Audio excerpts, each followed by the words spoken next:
Praise the Lord. Welcome to daily Bible reflections. ఈరోజు దేవుని వాక్యం ఆదికాండము 6వ అధ్యాయము 1వ వచనం నుంచి 11 వచనాల వరకు చదువుకుందాం. నరులు భూమి మీద విస్తరింపనారంభించిన తరువాత కుమార్తెలు వారికి పుట్టినప్పుడు దేవుని కుమారులు నరుల కుమార్తెలు చక్కని వారిని చూచి వారందరిలో తమకు మనస్సు వచ్చిన స్త్రీలను వివాహము చేసుకొనిరి. అప్పుడు యెహోవా, నా ఆత్మ నరులతో ఎల్లప్పుడూ వాదించదు, వారు తమ అక్రమ విషయములో నరమాత్రులై ఉన్నారు. అయినను వారి దినములు 120 ఏండ్లగునెను. ఆ దినములలో నెఫీలులను వారు భూమి మీద నుండిరి, తరువాతను ఉండిరి. దేవుని కుమారులు నరుల కుమార్తెలతో పోయినప్పుడు వారికి పిల్లలను కనిరి. పూర్వకాలముందు పేరు పొందిన శూరుడు వీరే.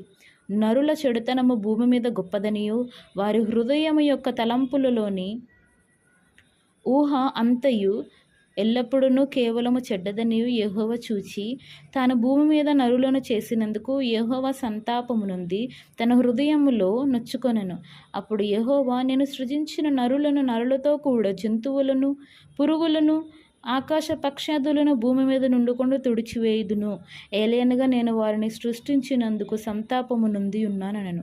అయితే నోవాహు యెహోవా దృష్టి యందు కృప పొందిన వాడాయను.